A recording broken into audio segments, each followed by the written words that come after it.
That particular Saturday possessed a languid quality, a day where time itself seemed to stretch and slow down. I was lounging in my apartment, aimlessly navigating the digital currents of my phone, when I saw the missed call from Professor Hayes. Dr. Elena Hayes. She'd mentioned during our last seminar that she would have the preliminary reading list for the graduate program ready for me over the weekend, a special consideration she was making since I'd just accepted her offer. The offer was a lifeline, a coveted spot in her exclusive research group that felt like the culmination of my entire undergraduate career. It didn't seem like a significant imposition, so I quickly texted her back to let her know I could come by whenever was convenient. Her response was almost immediate. "Now is fine. The first lesson is at my house." The casualness of it was disarming.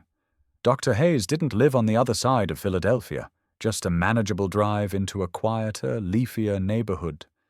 Nothing overly complex. I knew she was a private person, rarely speaking of her life outside the university's hallowed halls. I hadn't given her much thought beyond her formidable intellect and the elegant authority she commanded in a lecture hall. She was likely in her early 40s, yet she carried an energy that felt both timeless and intensely focused. To me, she had always been Dr. Hayes, my professor, the architect whose work I deeply admired. That was the extent of it. Nothing more personal. So when I raised my hand to knock on her front door, I expected to be greeted by the same composed academic I saw behind the lectern. Instead, the door opened, and it was her, but a version of her I had never seen. She was dressed in simple grey leggings and a form-fitting athletic top, her blonde hair pulled back in a loose ponytail, still damp with the sheen of a recent workout. She looked momentarily surprised, but not embarrassed. My eyes didn't know where to land, so they darted away almost instantly, fixing on a potted plant by the door.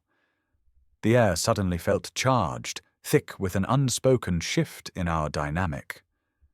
"Hello, Marcus," she said, a small, genuine smile touching her lips. "I'd just gotten back from a run. What brings you over so soon?" I fumbled with my words for a moment before managing to explain my presence, holding up my empty hands as if they were evidence of my purpose. "I was just in the area and thought I'd grab that reading list. I had no idea you'd be in the middle of something." She let out a soft, breathy laugh and tucked a stray, damp strand of hair behind her ear. "Oh, I'm not busy," she replied, her tone easy and unbothered. "Just finished my weekend ritual. Would you like to come in for a moment?" I hesitated for a fraction of a second, uncertain if crossing this threshold was appropriate, but I stepped inside anyway. I mean, she was my professor, but this felt entirely different. I had always perceived her as a figure of immense control and intellectual rigor. I had never imagined feeling this strange magnetic pull toward her in a personal capacity. We settled in her living room, a space filled with books and minimalist furniture, and she offered me a glass of water. Initially, our conversation was light, centered on the curriculum and the program's expectations, but as we talked, I noticed she was revealing herself in unexpected ways.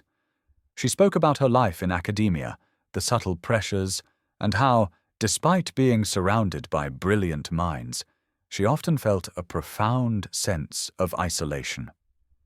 For a while, it didn't feel like I was speaking with my esteemed professor at all. It was just her and me, sharing a moment of unguarded honesty. And the way she looked at me, with an intensity that went beyond academic interest, suggested she was genuinely curious about what I had to say. That's when a switch flipped inside me. I started to see her differently. There was a whole universe to her beyond being the renowned Dr. Hayes. Then she offered another smile, this one soft and tinged with something mysterious. "Marcus, you've matured so much since your first year," she observed. "It's hard to believe. I remember you in my introductory course, sitting in the back, so quiet, but your sketches were always brilliant." I didn't know how to respond, so I just offered a slight nod. A new kind of energy was crackling between us, something unsaid but undeniably potent. I could feel it, a subtle spark, a quiet tension, but I was unsure of its meaning. I only knew that I wasn't ready to leave just yet. She stood and moved toward the kitchen, and I found myself following her.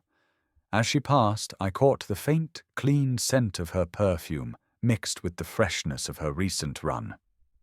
And for a fleeting moment, she no longer felt like my professor. She was simply a woman, an individual with her own history and her own needs. "Thank you for stopping by," she said, turning back to face me from the kitchen doorway. "I think I really needed to talk to someone today." I gave her a small smile, feeling a pleasant warmth spread through my chest. "Anytime," I said, and I meant it, even as I finally took my leave. I couldn't shake the feeling that something fundamental had shifted between us. Something unspoken had taken root, and I had no idea where it might lead. The next time I saw Elena, it was completely by chance. I was out picking up some art supplies for a final project when we crossed paths in an aisle of the sprawling downtown store. She was holding a specific type of drafting pencil, scrutinizing the tip with a delicate frown creasing her brow. And for some reason, that simple, unguarded expression struck me. How had I never noticed how naturally beautiful she was? It wasn't just her physical appearance, it was the way she moved, the quiet confidence that radiated from her. She seemed to possess a knowledge that the rest of us were still striving for. I hadn't expected to run into her, and, frankly, I was unsure how to act. We hadn't communicated since that strange afternoon with the reading list. But something about that day had resonated with me. Something about her smile and the directness of her gaze had lingered in my thoughts. Still, I tried to dismiss it as a one-off, peculiar incident, until she looked up and her eyes met mine. "Marcus," she said, her voice a low murmur, her smile calm and inviting. It was the kind of voice that had the power to immediately put you at ease. I smiled back, trying to project an air of casualness. "Hello, Dr. Hayes. I didn't expect to see you here." She replied that she was just grabbing a few things for her home office, gesturing to the small basket in her hand. "Are you finding everything you need?" It was a simple question, yet it blossomed into a full-blown conversation. We talked about materials, different artistic techniques, and other light topics. But simmering beneath the surface was a thrum of something deeper. There was a subtle but palpable tension in the air. Little glances, quiet smiles, and then, out of the blue, she asked, "Are you doing anything this evening?" She said it nonchalantly, as if the answer didn't matter much, but I could tell she was gently testing the waters. I wasn't sure how to respond. I shrugged. "Not really, just planning a quiet night in." She smiled faintly. "My research assistant is out with his friends tonight. I was thinking of making dinner. You should come over. It would be nice to have some company, and we could talk more about your thesis ideas." That offer caught me completely by surprise. My immediate instinct was to politely refuse. After all, beyond the academic framework, what else did we have to talk about? But the way she phrased it made it difficult to decline. Before I could overthink it, I heard myself saying, "Yes, that sounds nice." And that was that. I had no idea what I was stepping into. But later that evening, as I walked the few blocks to her house, a nervous energy tightened in my chest. I felt a buzz I couldn't quite explain, as if I was about to venture into uncharted territory. When I arrived, her home felt as warm and inviting as it had before. The aroma of something delicious cooking wafted through the air, filling the space with a warmth that felt almost too welcoming. Elena was already in the kitchen, humming softly to herself as she stirred a pot on the stove. I stood in the doorway for a moment, just watching her. And that's when it hit me. This woman before me didn't feel like the Dr. Hayes I knew from campus. She looked the same, yet something about her felt more authentic, more open. "Go ahead and have a seat," she said over her shoulder. "Dinner is almost ready." I sat down at her small kitchen table, trying not to appear as anxious as I felt. She moved around the kitchen with such effortless grace, as if she belonged there in every sense of the word. Meanwhile, I sat there trying to decipher the turmoil happening inside of me. It wasn't just how she looked or how relaxed she seemed. It was how she made me feel, as if I were more than just a promising student. We ate, and the conversation flowed easily. There were no awkward pauses or forced small talk. We talked about life and how things rarely unfold the way you plan. She spoke about her younger years before academia became her entire world, and how she missed the thrill of spontaneity, the feeling of being excited about the unknown. She admitted that with her career demanding so much of her time, everything had settled into a predictable pattern. There was a raw edge to her voice when she said it. She sounded like someone who had been holding back for years, pretending everything was fine when it wasn't. I listened. I didn't offer any profound advice or deep insights. I just nodded and let her speak. Even as I sat there silently, I noticed things. The way her eyes would light up when she spoke passionately about a topic. The genuine, unreserved sound of her laughter. She wasn't just my professor anymore. She was a woman. She had her own thoughts, feelings, and a life that existed entirely separate from the university. "Thank you," I said as we finished eating, and I started to help clear the plates. She smiled at me, and for a fleeting moment I saw something deeper in her gaze. "I'm so glad you came," she said. "It's been a long time since I've had a real conversation with anyone." I didn't know what to say, so I just gave her a slight nod, but I knew we were both thinking the same thing. There was a shift between us now, something we didn't need to acknowledge out loud. When I made a move to leave, she walked me to the door. She placed a hand on my arm, a simple, friendly gesture. But her fingers lingered a second too long, and that brief contact stayed with me. "Take care, Marcus," she whispered, her voice barely audible. My head was spinning as I walked back to my apartment. The evening had seemed so ordinary on the surface, yet it had dislodged something inside me. I couldn't put my finger on it. She hadn't done anything overtly inappropriate, but the way she looked at me, the way she listened, it made me feel like there was something genuine between us, a different kind of connection. I had been to professors' homes before for academic functions, but this was not the same, and I hated how much I replayed it in my mind in the days that followed. I tried to push it away. I tried to pretend nothing had happened. A few days later, a colleague from my program called and asked if I wanted to grab a drink at a faculty and grad student mixer. I figured getting out might help clear my head, but as soon as I walked into the crowded gallery space, I saw Elena standing near the bar, chatting with a few other professors. She noticed me, smiled, and gave a small wave. Without thinking, I waved back. Her smile was relaxed, yet it held a warmth that hadn't been there before our dinner. An unspoken understanding made my stomach do a slow flip. "Hey, Marcus," she said as I approached. "I didn't expect to see you tonight." I shrugged, trying to play it cool. "Just meeting up with a few people from the department. I didn't know you'd be here." She laughed lightly.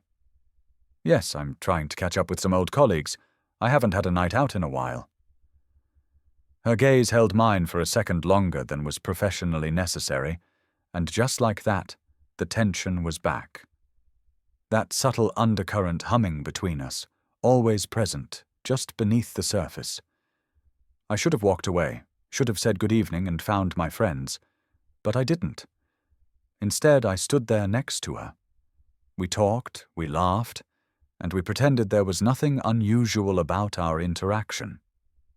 Eventually, some of my classmates arrived and joined our conversation. The group of us stood there talking about school, old projects, and the silly things we used to do as undergraduates. Even with the chatter buzzing around me, my mind kept drifting. And every time Elena looked my way, I felt it. That shift, that something her laughter or her glances elicited in me, something I didn't fully comprehend. We both felt like we were harboring a secret that neither of us dared to speak. Then, at one point, her colleagues moved on, leaving just the two of us at the table for a moment. I hadn't planned to say anything, but the words just tumbled out. "So, Dr. Hayes, how have you actually been?" She paused. Her smile faded slightly, and for a moment I saw something raw in her eyes. "I'm okay," she said quietly. "I've been feeling a little lonely lately." Her honesty caught me off guard. It was as if she had peeled back a layer, revealing someone I hadn't expected, someone who was not just a formidable academic. "Yeah," I replied, nodding. "I understand that. It's not always easy." She returned my nod with a quiet one of her own, and we stood in silence for a few moments. It wasn't awkward. It was strangely serene. I wanted to say something more, something to comfort her, to lighten the burden she was carrying, but the words wouldn't come. So I just looked at her, wondering if she really meant it, or if perhaps she was hinting at something deeper. My classmates returned with a round of drinks, and the moment was broken. But something inside me had shifted. That night, my perception of Elena changed irrevocably. She no longer felt like just my professor. There was a different kind of light around her now, a dangerous kind. Later, when we all decided to leave, I walked with my friends towards the exit, but my thoughts were fixated on that brief conversation with her. What exactly did she mean by lonely? Was she just feeling the pressures of her job, or was she gently asking for something more? As soon as I got home, I collapsed onto my couch and replayed the entire night in my head. That dinner, that was a confession. That look in her eyes at the gallery. It was then that I realized this wasn't just some random series of encounters. There was something else happening between us, something unspoken, and whether I wanted to admit it or not, I was being drawn into it. The scariest part. I wasn't sure if I wanted to resist anymore. The following few days felt heavy with unspoken meaning. I couldn't stop thinking about the gallery and the way Elena had opened up to me. Her quiet admission of loneliness.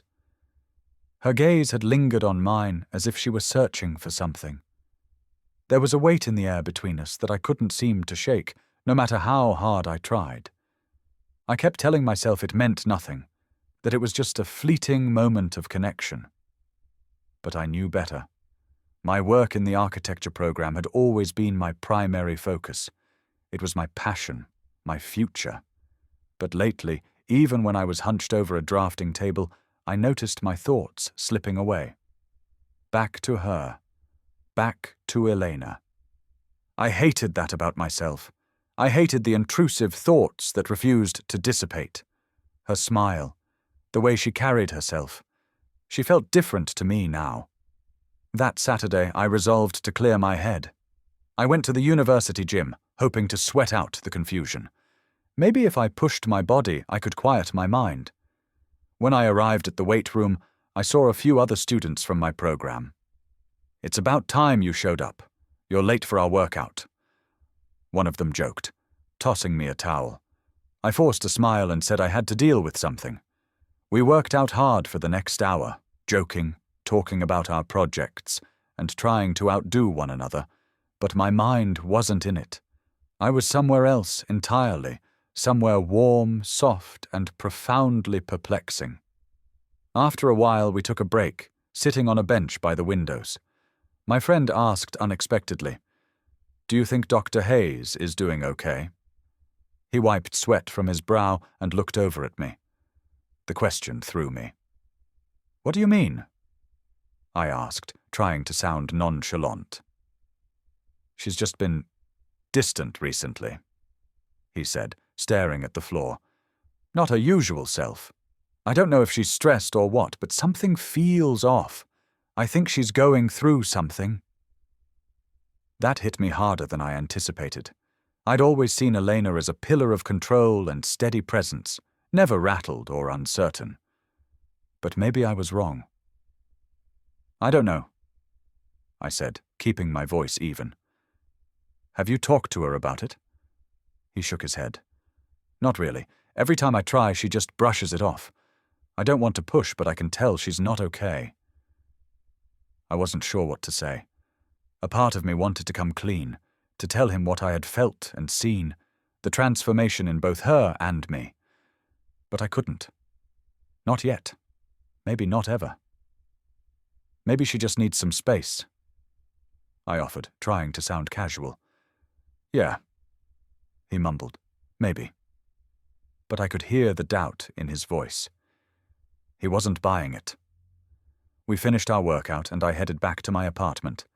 My gut, however, remained twisted the entire time, as if I were walking toward something I couldn't prevent.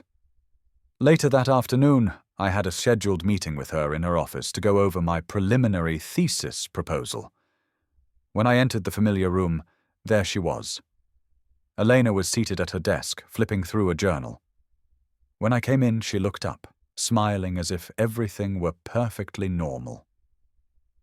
"Hello, Marcus," she said cordially, but I could see it. There was a weariness in her eyes, a certain rigidity in her posture. I realized she was playing a part. "Hi, Dr. Hayes," I said, taking a seat across from her. "Are you doing well?" I asked, looking over at her. Elena paused for a beat before nodding. "Yes, just one of those long weeks." I could tell she was deflecting, treating it as nothing. I didn't press her on it, mostly because I didn't know how. My heart was hammering louder than I wanted to admit. We went over my proposal. I needed a moment to breathe, to escape the weight hanging in the room. But as I was gathering my things to leave, I heard her voice behind me. "Marcus," she said quietly, her tone calm yet direct. "Can we talk for a minute?" I turned around, caught off guard. Yeah, okay. What's up?" She stood up and walked around her desk, closing the door softly behind me. The distance between us shrank, and I felt my chest tighten as she approached. I just wanted to thank you for the other night," she said, not quite meeting my gaze. "It meant a lot to me." I swallowed hard, her words hitting me with more force than I expected. "Of course," I replied. "You know I'm available if you ever need someone to talk to." She nodded slowly, and for a moment neither of us spoke. The silence between us was dense, heavy, buzzing with everything we weren't saying. Then, almost as if to change the subject, she said, "You're a great student. You know, you've faced your share of challenges to get here, yet you have such a kind heart." I nodded again, unsure where this was going. But her gaze lingered on me for an extra second. The same spark I'd felt before was back. It hummed between us like a high-tension wire. "Yeah," I replied quietly. "I try to be." She smiled, but there was something else in that smile, something I couldn't quite decipher. I wondered if she was thinking the same thing I was, and for a fleeting second I considered asking her. I almost asked what was really going on here, but I didn't. I just stood there, caught in the silence with her, wondering where we were headed. Finally, she broke the moment with a quiet, "Thank you again, Marcus." "Anytime," I responded, but a part of me knew I wasn't saying it in the same way I would have a month ago. A week passed since that afternoon in her office. The conversation hadn't been spectacular or loud, but it stayed with me. Every time I saw Elena on campus after that, the air felt different, charged with electricity. I couldn't tell if she felt it too, or if I was just projecting my own feelings. Regardless, the dynamic between us had shifted, and I couldn't shake it. I continued my work in the program as usual, My friends laughed, joked, and did their best to keep the mood light, but it didn't help. Every time Elena entered a room, my eyes followed her. I noticed the small details, like the way she tilted her head when she was listening intently, and how her eyes would meet mine for just a fraction of a second longer than necessary.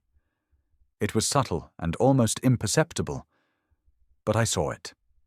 I felt it. Then came Saturday. My friends had plans, so I was left to my own devices. It wasn't what I was expecting, but I didn't mind. The truth was, I needed the solitude. I needed space to process what was going on in my head and in my gut. I was sitting on my couch, scrolling through my phone, when I heard her voice from the other end of the line. "Marcus!" I looked at the screen in surprise. It was her. Her expression on the video call was unreadable. "Hey," I said, trying to sound casual, but my heart was already picking up its pace. She was in her study, and she paused for a moment before asking, "Can we talk?" That simple question made my stomach clench. "Yes, of course," I said, putting my phone on its stand. She said, "I've been thinking about our recent conversations," her voice soft and cautious, "and I feel that I owe you an apology." I looked at her image, caught completely off guard. This was not where I expected this conversation to go. "I realize I've been a bit open with you," she explained, saying she had been dealing with some personal issues and didn't want to make me feel responsible for them. I blinked, trying to read her expression. "I mean, it's fine," I finally said. "You don't have to apologize." She smiled warmly at that, but something in her eyes told me she wasn't entirely convinced. There was more she wasn't saying. "I appreciate that," she responded, "but I think I may have crossed a boundary with you." My heart skipped a beat. This was the moment I had been dreading, and, if I was being honest with myself, quietly hoping for. I had no idea where it would lead, but I couldn't stop myself from hearing her out. "What do you mean?" I asked, my voice softening, becoming more cautious. Elena took a deep breath and looked down at her desk for a moment. "I think you already know," she said gently. "There's been something between us, and I can't keep pretending it doesn't exist." I froze. Her words hit me squarely in the chest, with more force than I could have anticipated.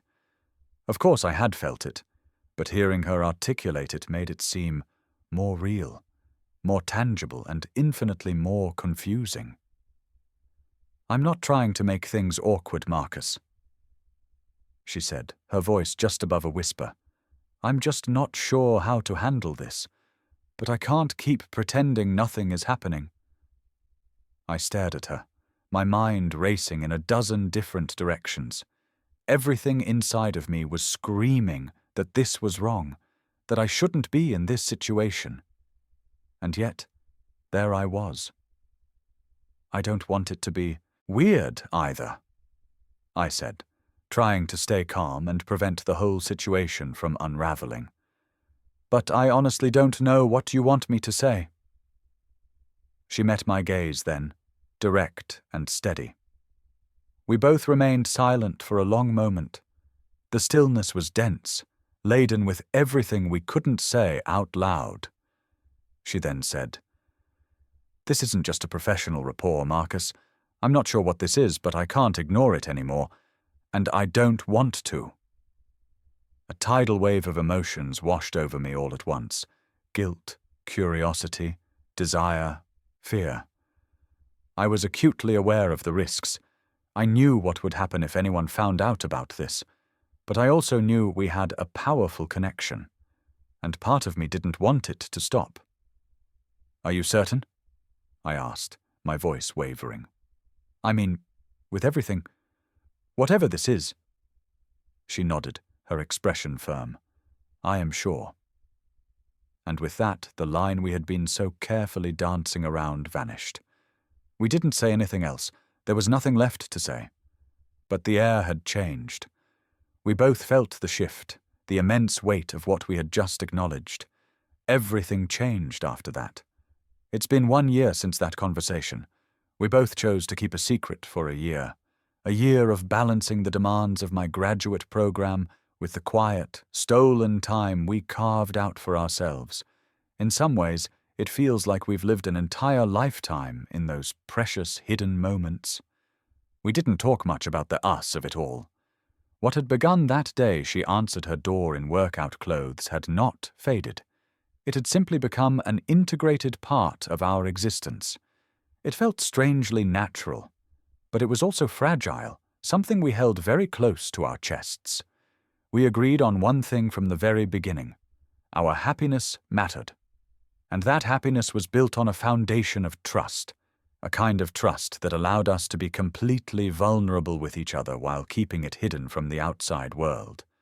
We created our own private space, our own small universe where the rules of the outside world didn't apply. But the guilt never fully left me. Every time I was in a seminar with her or saw her talking to other faculty, something would pinch at the back of my mind. Not because I thought anyone should know, but because carrying a secret of this magnitude always leaves a mark. Nevertheless, I never second-guessed my choice.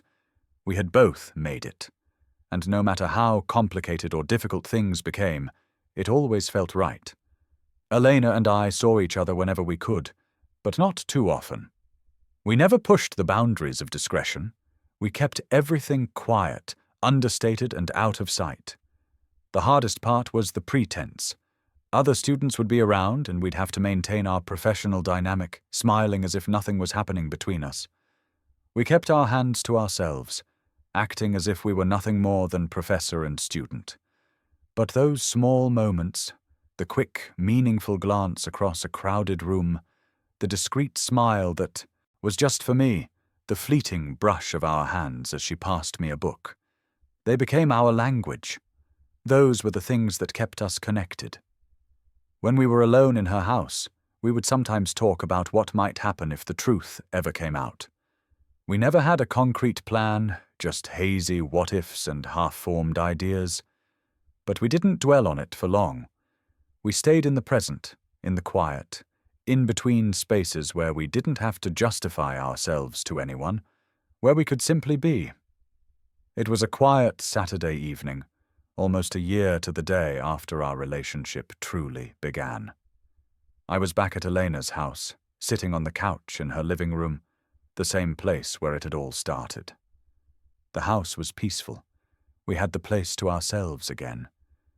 Everything felt normal now, comfortable in a way that had once felt so foreign. We had learned how to exist like this, quiet, careful, and deeply connected. We didn't need to constantly talk about our feelings anymore. The relationship had settled into something stable, something real. It had always been unorthodox, but it had become something I couldn't imagine giving up. Elena sat next to me, looking as beautiful as she always did. But there was a softness to her now, an ease in her posture, and a serenity in her expression. It had taken time, but we had learned to carry the weight of what we had. We had grown into our secret. I had found a strange peace in it. I had figured out how to make it feel like home. "Do you ever think about how we got here?" she asked quietly, her voice warm and low, breaking the comfortable silence. I smiled and leaned back, sinking into the cushions. "All the time," I admitted. "Honestly, I still can't believe we've managed to keep this together for so long." I looked over at her, my initial astonishment having transformed into something that felt a lot like gratitude. "It doesn't feel like a year." She let out a soft laugh and rested her head on my shoulder. "It doesn't, does it?" she murmured. "But at the same time, it feels like this has always been our reality, as if this was how it was always meant to be." I nodded slowly, my hand finding hers. "Yeah, it's weird," I said, "but it's the good kind of weird. I never expected my life to look like this, but now that I'm here, I wouldn't change a thing." She tilted her head, meeting my gaze with that same look that always seemed to make the world stand still. She responded gently, "Me neither. Given the circumstances, I think we've done remarkably well. I'm glad we kept it between us." Her voice was firm, certain. "It's ours. It's just ours." And she was right. That was the most important part. It wasn't about anyone else. This was something we had built quietly, carefully, and together. "I'm happy," I replied softly, giving her hand a gentle squeeze. "We're happy. That's what matters." We didn't speak much after that. We didn't have to. We just sat there, side by side, enveloped in a silence that didn't need to be filled. The only sound was the faint ticking of the clock on the mantelpiece. A year had passed, a whole year spent hiding in plain sight. We had somehow made it work. We had kept the secret. We had protected what we had. And through it all, we had held on to the one thing that mattered most: each other. As the evening wore on and the sky outside deepened to a dark velvet, one thought became crystal clear in my mind. This was how I wanted things to stay. It wasn't perfect. It was messy and complicated and difficult, but it was ours.